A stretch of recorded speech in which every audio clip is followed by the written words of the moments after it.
Taste the Daily. புரட்சி தலைவி வழி புலியனவே நடந்தவன் ஏழ வாழ வாழ வைக்க சீறி வந்த திருமகன் ஏறு கலப்ப புடிச்சு மேல ஏறி வந்த தலைமகன் ஏழ வாழ வாழ வைக்க மக்களை காப்போவென்று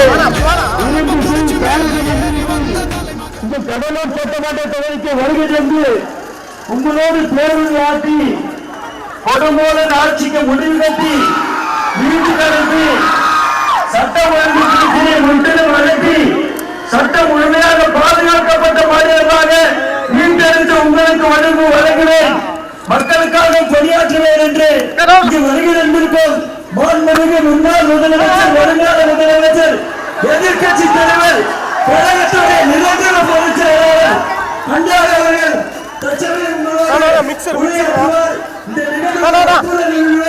வரலாற்று நிகழ்வு கடலூர் சட்டமன்ற தொகுதி மட்டுமல்ல 230 வெற்றி பெற்று மாண்புமிகு அன்னார் எதிர்கட்சி தலைவர் முன்னாள் முதலமைச்சர் சீட்டில் அமர்ந்து தமிழக மக்களை மீட்டெடுத்து கொடுங்கோலன் ஆட்சியில் மீட்டெடுத்து உங்களை காப்பாற்றுவதற்காக வருகை தந்தவர் அன்னார் அவர்கள் உங்களோடு உரையாற்றுவார்.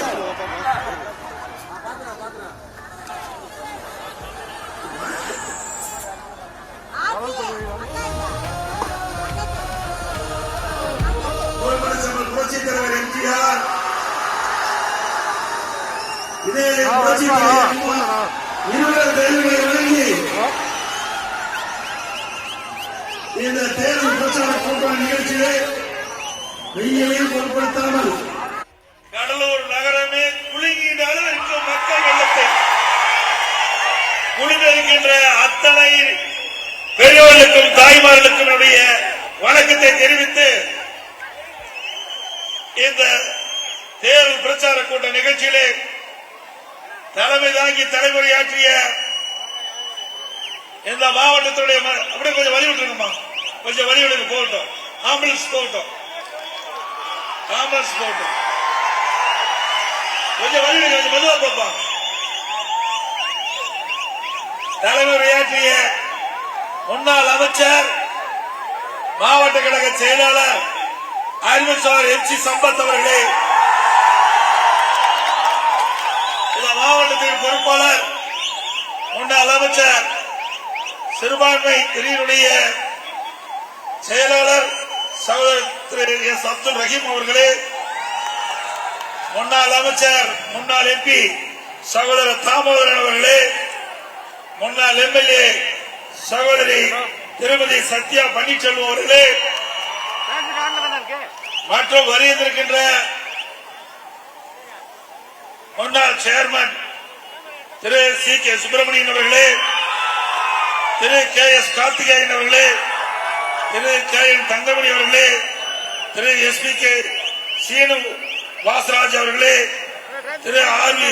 ஆறுமுகம் அவர்களே, மற்றும் பாரதிய ஜனதா கட்சியினுடைய நிர்வாகிகள், மாவட்ட தலைவர் திரு அக்னி கிருஷ்ணமூர்த்தி அவர்களே, மாவட்ட பொதுச் செயலாளர் திரு ராமமூர்த்தி அவர்களே, மாவட்ட செயலாளர் திரு வேலு வெங்கடேசன் அவர்களே, தமிழ் மாநில காங்கிரஸ் கட்சியுடைய மாவட்ட தலைவர் திரு ஆர். ஞானசந்தகன் அவர்களே, திரு பி. ஆர். வெங்கடேசன் மாநில துணைத் தலைவர் அவர்களே, ஐஜேகே கட்சியுடைய நிர்வாகிகளே, மற்றும் கூட்டணியில் அங்க வைக்கின்ற கட்சியினுடைய நிர்வாகிகளே, தேசிய ஜனநாயக கூட்டணியில் அங்க வைக்கின்ற நிர்வாகிகளே, இங்கே வரிந்து சிறப்பித்துக் கொண்டிருக்கின்ற நகர கழக செயலாளர்களே, ஒன்றிய கழக செயலாளர்களே, பேரூர் கழக செயலாளர்களே, கழகத்திலே பொறுப்பு வைக்கின்ற அத்தனை நிர்வாகிகளே, பகுதி கழக செயலாளர்களே, வட்டக்கழக செயலாளர்களே, வார்டு கழக செயலாளர்களே, கிளைக்கழக செயலாளர்கள், ஒட்டுமொத்த கழக நிர்வாகிகளே, கழக உடன்பிறப்புகளே, வாக்கா வருவர்களே, விவசாயிகளே, விவசாய தொழிலாளர்களே, வியாபாரிகளே, பத்திரிகையாளர்களே, ஊடகங்களே, அத்தனை பேருக்கும் என்னுடைய முதற்கண் வணக்கத்தை உரித்தாக்கி, இன்றைக்கு அதிமுக ஆட்சி இருந்தது, அம்மா முதலமைச்சர் இருந்த பொழுது தானே புயல் வந்தது, இந்த கடலூர் மாவட்டத்தையே புரட்டி போட்டு போயிட்டு அந்த அளவுக்கு கடுமையான சேதம். நகரத்திலிருந்து கிராமம் வரை மரங்கள் அத்தனையும் அடியோடு வேரோடு சாஞ்சு போச்சு. அதை சீர் செஞ்சோம். வேளாண் பெருமக்கள் பெரும் நஷ்டத்துக்குள்ளாயிட்டாங்க. முந்திரி தோப்பு எல்லா மரமும் உடைஞ்சு போச்சு. பலாமரம் உடைந்து போய்விட்டது. அதற்கெல்லாம் நிவாரணம் கொடுத்த ஒரே அரசாங்கம் அம்மாவுடைய அரசாங்கம். அம்மா இன்றைக்கு அந்த முந்திரி தோப்பில் இருக்கிற மரங்கள் எல்லாம் அகற்ற வேண்டும் என்று விவசாயிகள் கோரிக்கை வைத்தவுடனே அந்த மரங்கள் எல்லாம் வெட்டி எடுக்கப்பட்டு, மாமரங்கள் எல்லாம் வெட்டி எடுக்கப்பட்டு நிவாரணம் கொடுத்த ஒரே அரசாங்கம் அதிமுக அரசாங்கம், அம்மா அரசாங்கம். விவசாயிகள் மீண்டும் பயிர் செய்ய வேணும், அந்த முந்திரி தோப்பை உருவாக்க வேணும். அதுக்காக முந்திரி நாத்துகளை கொடுத்து 4000 ரூபாய் ஒரு மரம் வளர்த்துறதுக்கு ஒரே அரசாங்கம் அதிமுக அரசாங்கம் தான் கொடுத்தது. வேளாண் பெருமக்களை வாழ வைத்தது, விவசாயிகளை வாழ வைத்தது. விவசாய தொழிலாளி அவளுக்கு விலையில்லா கரைமாடு, விலையில்லா ஆடு, விலையில்லா கோழி எல்லாமே நிறுத்திட்டாங்க. இதுல என்ன பாவம் செஞ்சாங்க? ஏழைகள் கிராமத்திலே வாழுகின்றவர்கள் இரவென்றும் பகலென்றும் மழையும் வெயிலையும் பொருட்படுத்தாம இந்த வெயில்ல உழைக்கின்ற அந்த பெண் தொழிலாளிகளுக்கு கரை மாடு கொடுத்தோம், விலையில ஆடு கொடுத்தோம், நான் கோழி கொடுத்தோம். அதையும் நிறுத்தப்பட்டு விட்டது. மீண்டும் அம்மாவுடைய ஆட்சி மலர்ந்தவுடன் அந்த ஏழை பெண் தொழிலாளிகளுக்கு விலையில கரை மாடுகள் கொடுக்கப்படும், ஆடுகள் கொடுக்கப்படும். நீ எதை நிறுத்தினையோ அதெல்லாம் நான் கொடுப்போம். அதிமுக ஆட்சியில மக்கள் நலம் சார்ந்த திட்டத்தை நிறுத்தினதை மீண்டும் தொடருவோம். தாலிக்கு தந்தம் அது என்ன உனக்கு கஷ்டமா இருந்தது? இன்றைக்கு திருமண வயது அடைகின்ற பொழுது பொருளாதார சூழலின் காரணமா திருமணம் தடைபடுகிறது. ஏழை குடும்பத்தில் பிறந்த பெண்கள் உரிய நேரத்தில் திருமணம் செய்ய வேண்டும் என்பதற்காக அம்மா அற்புதமான திட்டத்தை கொண்டாந்தாங்க. 25,000 50,000 திருமண உதவி திட்டம். தாலிக்கு தங்கம் 1 பவுன் கொடுத்தோம். கொடுத்தீங்களா இல்லையா? சொல்லுமா. இப்ப நிறுத்திட்டாரு. இது நியாயமா? ஏழைகள் என்ன பாவம் செஞ்சாங்க? எங்க மேல கோபம் இருந்தா நீங்க பேசுங்க. ஆனா ஏழைகளுக்கு கொடுக்கின்ற திட்டத்தை ஏன் நிறுத்துறீங்க? மீண்டும் அம்மாவுடைய அரசு மலர்ந்தா இந்த திட்டம் தொடரும். அது மட்டும் இல்ல, இன்றைக்கு இந்த கடலூர் மாவட்டம் வேளாண் பெருமக்கள் இருந்த மாவட்டம். அதை நம்பி விவசாயி இருக்கிறாங்க, விவசாய தொழிலாளி இருக்கிறாங்க. இந்த ஆட்சி வந்த பிறகு விவசாயிக்கு ஒன்றும் செய்யல, விவசாய தொழிலாளிக்கு ஒன்றும் செய்யவில்லை. விவசாயிகளுக்கு 2 முறை தொடக்க வேளாண் கூட்டுறவு சங்கத்தில் வாங்கிய கடன் தள்ளுபடி செய்த ஒரே அரசாங்கம் அதிமுக அரசாங்கம். விவசாய தொழிலாளிக்கு பசு வீடுகள் கட்டி கொடுத்தோம், உழவர் பாதுகாப்பு திட்டத்தில் உதவி தொகை கொடுத்தோம். இந்த ஆட்சியில் அதெல்லாம் நிறுத்தப்பட்டு விட்டது. மீண்டும் அம்மாவுடைய ஆட்சி நடந்த பிறகு பசுமை வீடுகள் ஏழைகள் தேடி குடிசையை தேடி தட்டி கொடுக்கப்படும். அதிமுக ஆட்சி அம்மா இருக்கும் போது தானே புயல் வந்தது, கடுமையா சேதம். சாதாரண குடிசையில் வாழ்கின்ற மக்கள் எல்லாம் குடிசையெல்லாம் காத்து தூக்கிட்டு போயிட்டு அம்மா பார்த்தாங்க. கடலூர் மாவட்டம் குடிசையில்லா மாவட்டமாக உருவாக்கப்படும் என்று அறிவித்து 1000 கோடி கொடுத்து கிட்டத்தட்ட 90,000 வீடுகள் ஏழைகளுக்காக கட்டி கொடுக்கப்பட்ட ஒரே அரசாங்கம் அதிமுக அரசாங்கம். இப்படி ஏழைகள் எப்பொழுதெல்லாம் பாதிக்கிறார்களோ, மக்கள் எப்பொழுதெல்லாம் பாதிக்கிறார்களோ அப்பொழுது ஓடோடி வந்து உதவி செய்கின்ற அரசாங்கமாக அனைத்து இந்திய அண்ணா திராவிட முன்னேற்ற கழக அரசும் இருந்தது என்பதை நேரத்தில் நினைவு கூற கடைபிடிக்கிறேன். அது மட்டுமல்ல, ஸ்டாலின் போற பக்கம் பேசுறார். நான் 1000 ரூபாய் கொடுத்துட்டேன், 1000 ரூபாய் கொடுத்துட்டேன். எங்க 1000 ரூபாய் கொடுத்த? 28 மாசம் நாங்க போராடணும். தேர்தல் நேரத்தில் அனைத்து குடும்ப தலைமைக்கும் மாதந்தோறும் 1000 ரூபாய் உரிமை தொகை கொடுப்பேன் என்று உறுதிமொழி கொடுத்து பெண்கள் ஓட்டுகளை பெற்று ஆட்சிக்கு வந்தீங்க. ஏன் நிறைவேற்றல?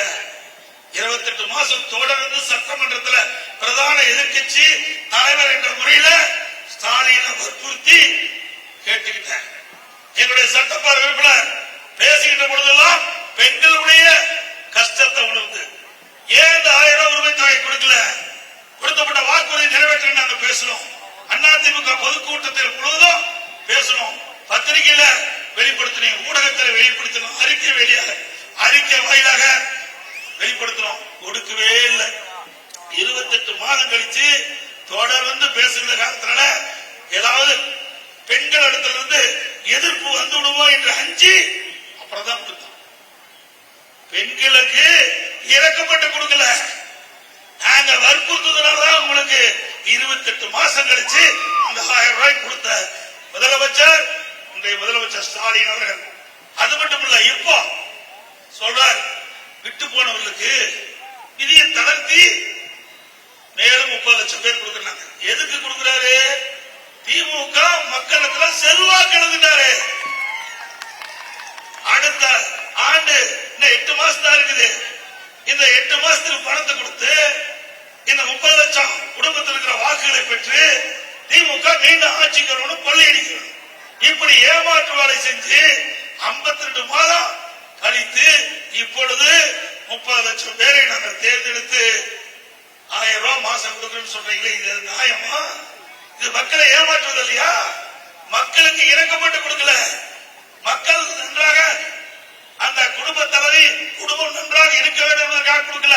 அடுத்த ஆண்டு வருகின்ற தேர்தலுக்கு முன்கூட்டியே மாசம் 1000 ரூபாய் கொடுத்து அந்த ஓட்டுகளை பெறுவதற்காக கவர்ச்சிகரமா அறிவிப்பு கொடுத்து தந்திரமா ஓட்டுகளை பெற இருக்கிறாங்க.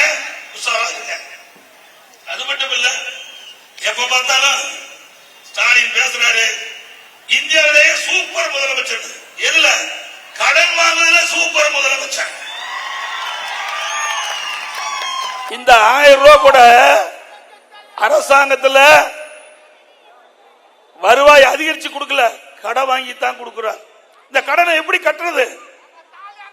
யாரு? உங்க மேலதான் வந்து சுமக்கும். நீங்க தான் அந்த வரி போட்டு அந்த வரியின் மூலமாக அந்த கடனை திருப்பி செலுத்த வேணும். இன்றைக்கு திரு ஸ்டாலின் வருவதற்கு முன்பாக 73 ஆண்டு காலம் எல்லா அரசாங்கம் நடந்தது. காங்கிரஸ் ஆட்சி, திமுக ஆட்சி, அண்ணா திமுக ஆட்சி, மீண்டும் திமுக ஆட்சி, அண்ணா திமுக ஆட்சி, மாறி மாறி ஆட்சி செய்தகள். 73 ஆண்டு காலத்தில் 5,18,000 கோடி தமிழ்நாட்டுடைய கடன் 2021ஆம் ஆண்டு. அதிலிருந்து திரு ஸ்டாலின் முதலமைச்சரான பிறகு இந்த 4 வருஷத்துல கடன் வாங்கினது 4,38,000 கோடி கடன் வாங்கியிருக்காரு. 4 வருஷத்துல 4,38,000 கோடி கடன் வாங்கியிருக்கிறாருங்க. இந்த ஆண்டு 25-26ஆம் ஆண்டு சட்டமன்ற தேர்தல் வருவதற்குள்ள 1 லட்சம் கோடி கடன் வாங்குவதாக திட்டம் தீட்டப்பட்டிருக்கிறது. அப்படின்னா 5,38,000 கோடி 5 வருஷத்துல கடன் வாங்கி இந்தியாவிலேயே கடன் வாங்குதல முதல் மாநிலம். கடன் வாங்குதல இதுக்காக கூட ஆட்சி கொடுத்தாங்க. ஏப்பா, இதுக்காக ஆட்சி கொடுத்தாங்க. பிறக்கிற குழந்தைக்கு முதலானது 1 லட்சம் கடன். குழந்தை பிறக்கும் போது கடனோடு தான் பிறக்குது. இப்படி கடன் மேல் கடன் வாங்கி மக்கள் மீது வரி சுமத்தி தான் இந்த கடனை திருப்பி அடைக்க முடியும். கடன் கொடுக்கணும் சாதாரண கடன் கொடுப்பது கிடையாது. உலக வங்கி பல்வேறு நாடுகள் இருந்து கடனை வாங்கி திட்டங்களை செயல்படுத்துறோம். அதற்கு வட்டி கட்ட வேணும், வாங்கின பணத்தை திருப்பி செலுத்த வேணும். எப்படி பண்ண முடியும்? ஏற்கனவே 5,18,000 கோடி கடன். இப்போ 5 வருஷம் நிறைவு பெறுகின்ற பொழுது 5,38,000 கிட்டத்தட்ட பாத்தீங்கன்னா எவ்வளவு? கிட்டத்தட்ட 10,46,000 கோடி என்று கருதுறேன். இப்படி கடன் மேல் கடன் வாங்கி நாட்டு மக்களை கடனிலே தத்தளிக்க விட்ட அரசாங்கம் திமுக அரசாங்கம். இது தேவையா? தேவைங்களா? இப்போ இந்த கடலூர் நகரத்தில் இதுக்கெல்லாம் வரி போட்டார். வீட்டுக்கு 100% வரி. 1000 ரூபாய் வீட்டு வரி கட்டினா இப்போ 2000 ரூபாய் கட்டணும். இங்க இருக்கிற கடைக்கு திமுக அண்ணா திமுக ஆட்சியில் 1000 ரூபாய் கடை வரி இருந்தா 180% உயர்த்தி 2,500 ரூபாய் கட்ட வேணும். கரண்ட் பில், கரண்ட தொட்டா தான் ஷாக் அடிக்கும். கரண்ட் பில்ல கேட்டாவே ஷாக் அடிக்குது. திமுக ஆட்சியில் 52% கரண்ட் பில் உயர்ந்துட்டது. வருஷம் 5% கரண்ட் சார்ஜ் உயர்த்தப்படும் என்று அறிவிப்பு கொடுத்து 2 வருஷமா கரண்ட் சார்ஜ் 10% உயர்த்திட்டீங்க. இப்படி ஆட்சிக்கு வந்த பிறகு மக்கள் மீது மிகப்பெரிய சுமையை சுமத்திட்டு இருக்கிறீங்க. குடிநீர் வரி போதாததுக்கு குப்பை வரியும் போட்டார். குப்பைக்கு கூட வரி போட்ட ஒரே அரசாங்கம் திமுக அரசாங்கம். இந்த அரசாங்கம் வேணுங்களா?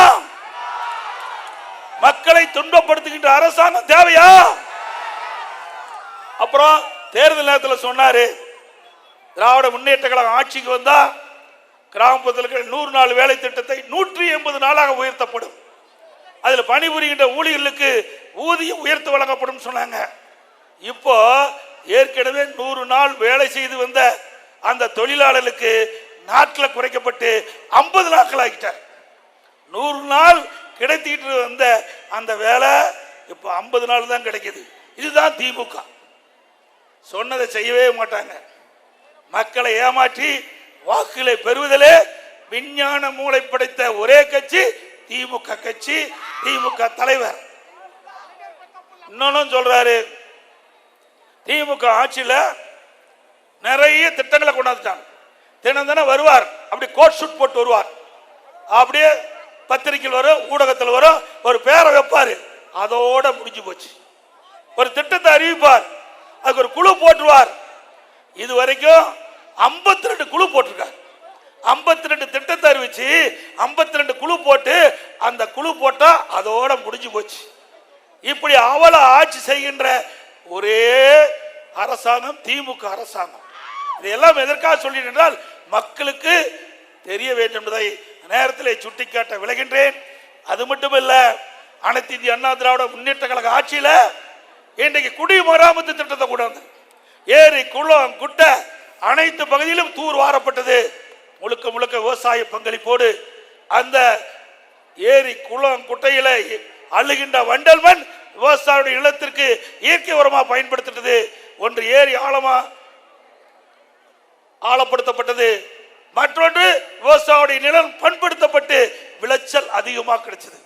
இப்படி அற்புதமான திட்டத்தை கொண்டாந்தோம், அதையும் கைவிட்டுட்டாங்க. ஏன்னா மழை காலத்தில் பெய்கின்ற நீர் சேமித்து வைக்கணும், அப்பதான் விவசாய செழிக்கும், குடிப்பதற்கு தேவை நீர் கிடைக்கும். இதெல்லாம் அண்ணா திமுக ஆட்சியிலே நாங்கள் நிறைவேற்றப்பட்ட என்ற செய்தியை நேரத்தில் தெரிவிக்க விரும்புகிறேன். இதுல தான் எப்படின்னா, அவருடைய மகன் திரு உதயநிதி அவர்கள் ஒரு திரைப்பட விநியோகத்தை வச்சிருக்கார், ரெட் ஜெயிண்ட் மூவிஸ் வச்சிருக்கார். அவர் என்ன பண்றாரு, இந்த பட தயாரிப்புறாங்க பாத்தீங்களா, அதெல்லாம் அடிமாட்டு விலைக்கு வாங்கி வெளியிடுறது. அரசாங்கத்தை விட்டு வைக்கல, திரைப்பட துறையை விட்டு வைக்கல. கிட்டத்தட்ட விற்பனை ஆகாம படம் தயாரிக்கப்பட்டு 120 படம் பெட்டியில தூங்குது. வித்தா எனக்கு தான் கொடுக்கணும், உதயநிதி ஸ்டாலின் என்னுடைய கம்பெனிக்கு தான் கொடுக்கணும், ரெட் ஜெயிண்ட் கம்பெனிக்கு தான் கொடுக்கணும் அப்படின்னு சொல்லி 12 கோடிக்கு படம் தயாரிச்சிருந்தா 8 கோடி கேட்குறாங்க. எப்படி கொடுப்பாங்க? பெரும் நஷ்டமாயிரும். அதனால திரைப்படத்தையும் விட்டு வைக்கல. எதுலெல்லாம் கொள்ளையடிக்க முடியுமோ அதையெல்லாம் கண்டு கொள்ளையடிக்கின்ற கொள்ளை கூட்டம் திமுக அரசாங்கம் என்பதை நேரத்தில் நினைவு கூற வேண்டும். அதோட இன்னைக்கு எதுல பார்த்தாலும் கமிஷன், கலெக்ஷன், கரப்ஷன் எல்லா துறையிலும் நடக்குதுல்ல இல்லையா? உதாரணத்துக்கு இன்றைக்கு டாஸ்மாக் கடைக்கு போனா 10 ரூபா சேர்த்து கொடுத்தா தான் பாட்டில் கிடைக்கும். ஒரு நாளைக்கு 1.5 கோடி பாட்டில் விற்குது. அப்படின்னா ஒரு நாளைக்கு 1.5 கோடி ரூபாய் இந்த டாஸ்மார்க்ல விற்பனை செய்யப்படக்கூடிய இருந்து மேலிடத்துக்கு போதுங்கிறாங்க. அது எந்த மேலிடம்னு தெரியல. மாசத்துக்கு கிட்டத்தட்ட 450 கோடி, வருஷத்துக்கு கணக்கு போட்டுங்க 5400 கோடி. இந்த 10 ரூபா வசூல் பண்றதுலயே டாஸ்மாக் அந்த மேலிடத்திற்கு 5400 கோடி லஞ்சம் போயிட்டு இருக்குது. மிகப்பெரிய ஊழல். அண்மையிலே அமலாக்கத்துறை கண்டுபிடித்து சுமார் 1000 கோடிக்கு இதுவரை ஊழல் கண்டுபிடிக்கப்பட்டிருக்கிறது. மேலும் 40,000 கோடி இந்த ஆட்சி அமைந்த பிறகு இந்த துறையில் ஊழல் நடந்திருப்பதாக கணக்கிட்டு இருக்காங்க. அதெல்லாம் வெளியே வரும்போது பெரிய பெரிய திமிங்கலம் மாட்டும். பெரிய அது யாரு நீங்களே முடிவு பண்ணீங்க. அடுத்த 2026ஆம் ஆண்டு தேர்தல் வரும்போது பல பேர் பத்திரமா இருப்பாங்க, இருக்கிற இடத்துல பத்திரமா பாதுகாப்போட இருப்பாங்க. அது வரைக்கும் போடுறாங்க ஆட்டம். உடைய ஆட்டம் பாட்டம் எல்லாம் இன்னும் 8 மாசம் தான். 8 மாசம் தான் உங்களுடைய ஆட்டம் பாட்டம் இருக்கும். 8 மாதம் கழித்து ஆட்சி மாற்றம் வரும். ஒரு சிறப்பான ஆட்சி அதிமுக அரசு அமைக்கப்படும். அதோட விலைவாசி உயர்வு நீங்க பாத்தீங்கன்னா இன்னைக்கு அரிசி விலை அதிமுக ஆட்சியில 2021 பச்சரிசி சாப்பாட்டு அரிசி 50 ரூபாய்க்கு ஒரு கிலோ விற்றது. இப்ப 77 ரூபாய்க்கு விற்குது. ஒரு கிலோ அரிசி 77 ரூபா, 27 ரூபா. இந்த 5 ஆண்டுல 4 ஆண்டுல விலை உயர்ந்திருக்குது. பொன்னி புழுங்கல் அரிசி ஒரு கிலோ கிட்டத்தட்ட 50 ரூபா இருந்தது, இப்ப 72 ரூபாய்க்கு விற்குது, 22 ரூபா அதிகம். இட்லி புழுங்கரிசி 30 ரூபாய்க்கு இருந்தது, இப்ப 48 ரூபா திமுக ஆட்சியில. கடலை எண்ணெய் அதிமுக ஆட்சியில ஒரு கிலோ 130 ரூபா, இப்ப 190 ரூபாய்க்கு விற்குது. நல்லெண்ணெய் ஒரு கிலோ 250 ரூபா அதிமுக ஆட்சியில, இப்ப 400 ரூபாய்க்கு ஒரு கிலோ விற்குது. துவரம்பருப்பு ஒரு கிலோ 74 ரூபாய்க்கு விற்றது, இப்ப 130 ரூபாய்க்கு விற்குது. உளுத்தம்பருப்பு 79 ரூபாய்க்கு அதிமுக ஆட்சியில விற்பனை செய்தது, இப்ப 120 ரூபாய்க்கு விற்குது. இப்படி நாம் வாங்கி அன்றாட பயன்படுத்தக்கூடிய உணவுப் பொருட்களுடைய விலை விண்ணை முட்டிக்கிட்ட அளவுக்கு உயர்ந்துட்டது. இதையெல்லாம் குறைப்பதற்கு இந்த அரசு நடவடிக்கை எடுக்கல. எந்த அரசு சிறந்த அரசு என்பதை நீங்களே முடிவு செய்யுங்க. அதிமுக ஆட்சியில விலைப்பட்டியல கொடுத்திருக்கிறேன், திமுக ஆட்சியில விலைப்பட்டியல கொடுத்திருக்கிறேன். அப்ப அதிமுக ஆட்சிக்கு திமுக ஆட்சிக்கு ஒப்பிட்டு எந்த ஆட்சி சிறந்த ஆட்சி என்பதை நீங்கள் தேர்வு செய்யுங்கள். உங்களை எல்லாம் வந்து சந்திக்கின்ற பொழுது ஏமாத்தி வாக்குகள் வாங்குவதற்காக அல்ல, நடந்த சம்பவம் சொல்லுகிறேன். இங்க போய் வீட்டில் நிம்மதியா ஓய்வு எடுக்கின்ற பொழுது நான் பேசிய கருத்துக்களை நினைவு கொண்டு அதிமுக ஆட்சி எப்படி சிறந்த ஆட்சி, திமுக ஆட்சி எப்படி அவலாட்சி கம்பேர் பண்ணுங்க, அப்புறம் எங்களுக்கு ஓட்டு போடுங்க. அப்படித்தானே கேட்கிறோம். ஏன்னா மக்கள் பிழைக்க வேண்டும், மக்கள் வாழ வேண்டும், அதுதான் ஒரு அரசாங்கம். அதோட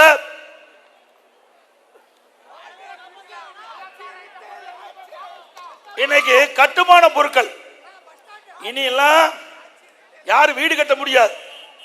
வீடு கட்டலாம் இருந்தா நல்லா இரவுல தூங்கும் போது அப்படியே கனவு காங்கலாம். பெட்ரூமு, பாத்ரூமு, வெரண்டா, ஹாலு அப்படின்னு கனவு காங்கலாம். நிஜத்துல வீடே கட்ட முடியாது திமுக ஆட்சியில. நீங்க பாத்தீங்கன்னா ஒரு யூனிட் எம்சாண்ட் 2021 3000 ரூபாய், இப்போ 5500 ரூபாய்க்கு விற்குது.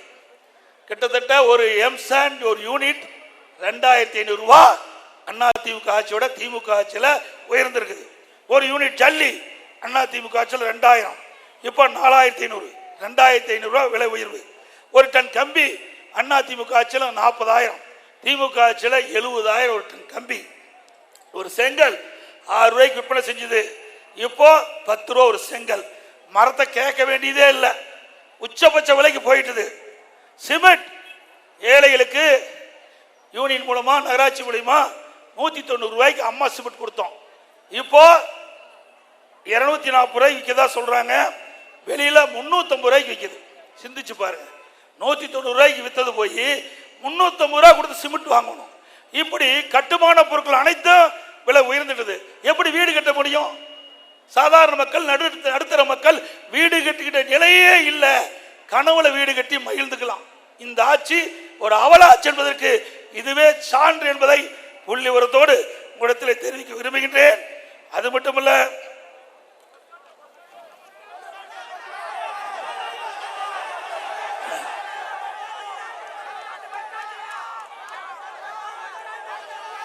கடைசியா பேசுறப்பா. அது மட்டுமல்ல, நீங்க கேட்டுக்கொண்டிருக்கீங்க, இந்த கடலூர் நகரத்தில் மாவட்ட ஆட்சியர் அலுவலகத்துக்கு அருகில அதிமுக ஆட்சி இருக்கின்ற பொழுது அறிவிச்சவர் MC சம்பத் அவர்கள் அமைச்சராக இருந்த காலத்தில் ஒரு 18 ஏக்கர் நிலத்தை கையகப்படுத்தி பிரம்மாண்டமான நவீன பேருந்து நிலையம் அமைக்கப்படும் என்ற அறிவிப்பு கொடுத்து அரசாணை வெளியிட்டோம். திமுக ஆட்சிக்கு வந்த பிறகு அதை அமைச்சர் தொகுதிக்கு கொண்டு போனதாக பரவலா பேச்சு, வேலை ஆரம்பிச்சிட்டதாக எனக்கு வந்த தகவல். இது கண்டிக்கத்தக்கது. கடலூர் நகரத்தில் இந்த பேருந்து நிலையம் அமைச்சாதான் அனைவருக்கும் நலன். நகர மக்களுக்கும் சரி, கிராமத்திலிருந்து நகரத்துக்கு வந்தாலும் எளிதா வந்துட்டு போலாம். நகரத்திலிருந்து 10 கிலோமீட்டர் தள்ளி இந்த மாவட்டத்துடைய அமைச்சர் தொகுதியிலே கட்டுவது கண்டனத்துக்குரியது. ஒருபோதும் ஏற்றுக்கொள்ள முடியாது. திமுக ஆட்சிக்கு வந்தாலே இப்படித்தான் இருப்பாங்க. அவருடைய சுயநலம் தான் முக்கியம். ஓட்டு போட்ட மக்களை சிந்திக்க மாட்டாங்க. அவளுடைய குடும்பத்தை சிந்திப்பார்கள். அவளுக்கு என்ன வருமானம் வருது என்பதுதான் சிந்திப்பார்கள். அது மட்டுமல்ல, மக்களுக்காக அரசாங்கம், அரசாங்கத்துக்காக தான் மக்கள் இருப்பதாக திமுக ஆட்சியினுடைய நிலை. மக்களுடைய உணர்வுகளை புரிஞ்சு இதை கைவிட வேண்டும் என்று இந்த கூட்டத்தின் வாயிலாக இந்த அரசை கேட்டுக்கொள்கிறேன்.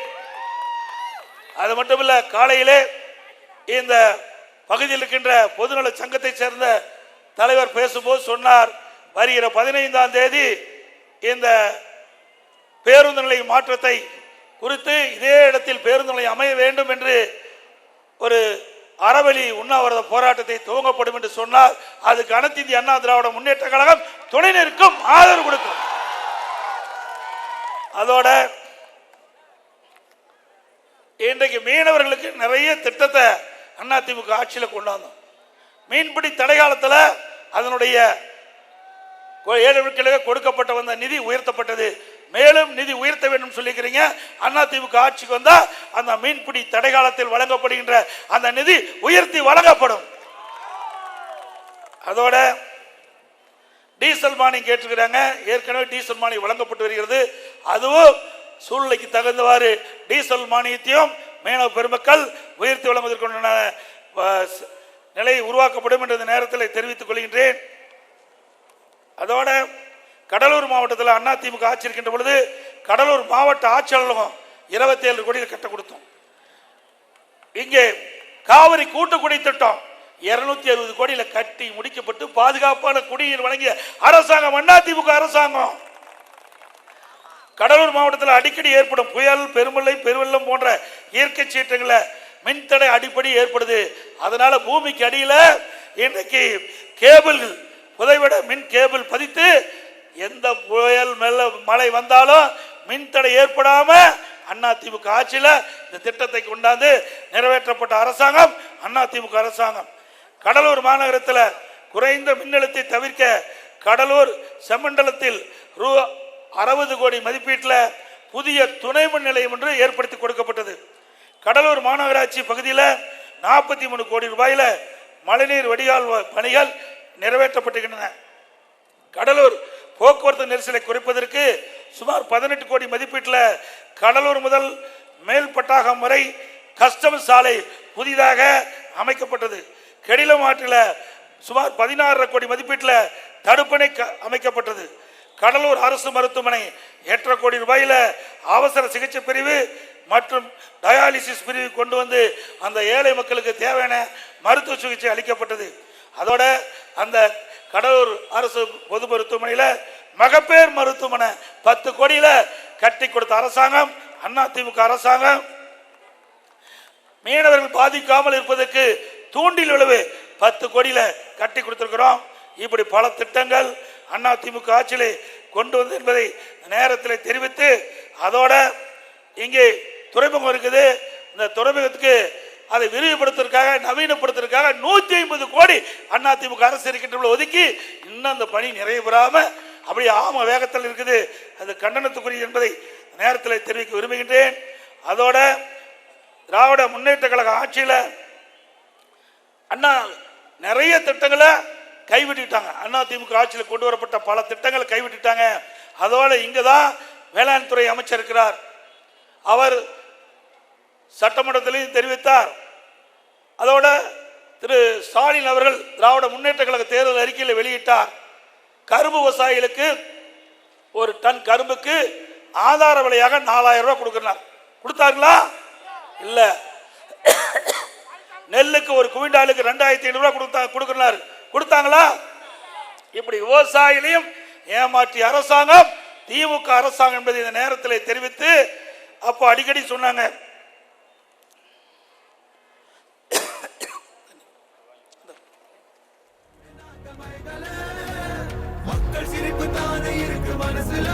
இப்போ உங்களுடன் ஸ்டாலின் இது வரைக்கும் அவர் உங்களோட இல்ல. இப்பதான் அடுத்த வருஷம் தேர்தல் வர்றதுனால ஒரு நோட்டீஸ் அடிச்சு வீடு வீடா வந்து விரைவில் கொடுக்கறாங்க. இப்பதான் மக்களுடைய ஞாபகம் வந்திருக்குது. 4.5 வருஷத்துக்கு பிறகு உங்களுடைய ஸ்டாலின் என்று ஒரு பிட் பேப்பர் அடிச்சு அதுல குறிப்பிடுறார். தொழில் வரி விதிப்பு, புதிய தொழில் உரிமம் புதுப்பித்தல், குடியிணைப்பு, அடிப்படை வசதிகள், பிறப்புச் சான்று, இறப்புச் சான்று, புதிய சொத்து காலிமனை வரி விதிப்பு, பாதாள சாக்கடை திட்டம் இணைப்பு, சொத்து வரி பெயர் மாற்றம், கட்டிட அனுமதி இப்படின்னு நிறைய கொடுத்திருக்கிறார். எப்போ 4.5 ஆண்டு காலம் இந்த மக்கள் மீது அக்கறை வராத ஒரு முதலமைச்சர் இன்றைய முதலமைச்சர். நாம சொல்லல, ஏன் இத்தனை வருஷம் செய்யல? ஓட்டு போட்டு தேர்ந்தெடுத்த மக்கள் ஏன் நீங்க மறந்தீங்க? அந்த மக்களுடைய பிரச்சனை நீங்களே சுட்டி காட்டியிருக்கிறீங்க. நாங்க ஒன்னும் எதிர்கட்சி என்ற முறையில் நாங்க சொன்ன வேண்டும் என்று எடப்பாடி பழனிசாமி பேசுறான்னு சொல்லுவீங்க. உங்களுடைய அடிக்கப்பட்ட இந்த விளம்பர நோட்டீஸ்ல இதையெல்லாம் கொடுத்திருக்கிறீங்க. அப்படின்னா 4 ஆண்டு காலம் இந்த மக்கள் இந்த அடிப்படை வசதிகள் எல்லாம் இல்லாம துன்பப்பட்டு வந்திருக்கா என்பதை ஸ்டாலினே ஒத்துக்கிறார். 4 வருஷம் கண்டுக்கல. இப்போ அடுத்த ஆண்டு தேர்தல் நடைபெற காலத்துல இதை எப்படியாவது பேசி தந்திரமா ஓட்டுகளை பெறுவதற்காக திரு ஸ்டாலின் அரங்கேற்றிட ஒரு நாடகம். இதே போல எதிர்கட்சியா இருக்கும்போது ஸ்டாலின், நான் முதலமைச்சர் இருந்தேன், அவர் எதிர்கட்சி தலைவர் இருக்கும்போது ஊரா போனார், நகரத்துல வார்டா போனாங்க. முதலமைச்சர் போனாரு, துணை முதலமைச்சர் இருக்கிற துணை அமைச்சர் உதயநிதி போனாங்க, திமுக சட்டமன்ற உறுப்பினர், திமுக முன்னாள் அமைச்சர், அங்க ஒரு திட்டு கண்டா பெட்ஷீட்டை போட்டு அமர்ந்து அந்த ஊர் மக்கள் எல்லாம் கூப்பிட்டு உங்களுக்கு என்ன குறை இருக்குது, அந்த குறைய ஒரு தாள் எடுத்து எழுதி ஒரு பெட்டி வைக்கிற, பெட்டிகளை போடுங்க, பெட்டியை பூட்டி சீல் வச்சு நான் எடுத்துக்கிட்டு போய் திமுக ஆட்சிக்கு வந்த உடனே சீலை உடைச்சு பெட்டியை திறந்து அந்த நீங்க கொடுத்த மனுவை படிச்சு பார்த்து தீர்வுகான்னு சொன்னாங்க. இப்ப என்ன ஆச்சு? இவ்வளவு பிரச்சனை இருக்குது. இதையெல்லாம் தானே எழுதி பொட்டியில போட்டாங்க. இப்ப சாவி தொலைஞ்சு போச்சு, ஸ்டாலின் தேடிட்டு இருக்கார். சாவி தொலைஞ்சு போச்சு, ஸ்டாலின் தேடிட்டு இருக்கார். ஆக எப்படியெல்லாம் மக்களை ஏமாற்றுகிறார் என்பதை மக்கள் உணர வேண்டும். அத்தனையும் பொய். அது மட்டும் இல்ல, வீடு வீடா வந்து உறுப்பினர் திமுக உறுப்பினர் சேர்த்துறார். இதுவரைக்கும் தமிழ்நாட்டில் எந்த கட்சியில யாரு வேணாலும் உறுப்பினரை சேர்த்தலாம், விரும்பலாம், அப்படித்தான் இருந்தது. இந்த விருப்பப்பட்டவங்க அந்த கட்சியில சேர வேண்டும்னா அந்த கட்சியுடைய படிவத்தை வாங்கி பூர்த்தி செஞ்சு கொடுப்பாங்க. ஆனா திமுக மக்களுடைய செல்வாக்கு இழந்துட்டாங்க. திமுக உறுப்பினர் குறைஞ்சு போச்சு. வேற வழி இல்ல, வீடு வீடா போய் கதவை தட்டி பிச்சை எடுக்கிற மாதிரி கதவை தட்டி என் கட்சியில சேருங்க, திமுக கட்சியில் உறுப்பினர் சேருங்க. அப்படி சேரலினா உங்களுக்கு மாதந்தோறும் கொடுக்கிற 1000 ரூபாய் நிறுத்திடுவேன், முதியோருக்கு 1000 ரூபாய் பென்ஷன் கொடு, அதையும் நிறுத்திடுவேன். அதோட ஏதாவது நலத்திட்ட உதவி பெற்றீங்களா அதுவும் நிறுத்திடுவேன். இப்படி மக்களை மிரட்டி இன்றைக்கு திமுக கட்சி உறுப்பினர் ஆவது வெட்கக்கேடு. ஆக இப்படிப்பட்ட ஒரு கட்சி இருக்குதுன்னா அது தமிழ்நாட்டில் இருக்கிற திமுக கட்சி தான். ஆகவே மக்கள் செல்வாக்கு இருந்திருக்கின்ற கட்சி, மக்களுக்கு துரோகம் விளைக்கின்ற கட்சி, மக்கள் விரோத ஆட்சி, மக்கள் கொதித்து எழுந்து கொண்டிருக்கிறார்கள். அதையெல்லாம் அறிந்துதான் இப்படிப்பட்ட திட்டத்தை தீட்டி மக்களை அணுகி மக்களை ஏமாற்றி வாக்குகளை பெற இருக்கிறார் என்பதை நேரத்தில் சுட்டிக்காட்டி இன்றைக்கு ஸ்டாலின் அரசு ஃபெயிலியர் அரசு ஆகி போச்சு. ஸ்டாலின் அரசு ஃபெயிலியர் மாடல் அரசு. ஸ்டாலின் அரசு அதே போல மாறட்டும் மக்களின் நிலை, மாறட்டும் மக்களின் நிலை, வெல்லட்டும் இரட்டை இலை, வெல்லட்டும் இரட்டை இலை. மக்களை காப்போம், தமிழகத்தை மீட்போம், மக்களை காப்போம், தமிழகத்தை மக்களை தமிழகத்தை மக்களை தமிழகத்தை. நன்றி, வணக்கம். பை ஸ்டாலின்.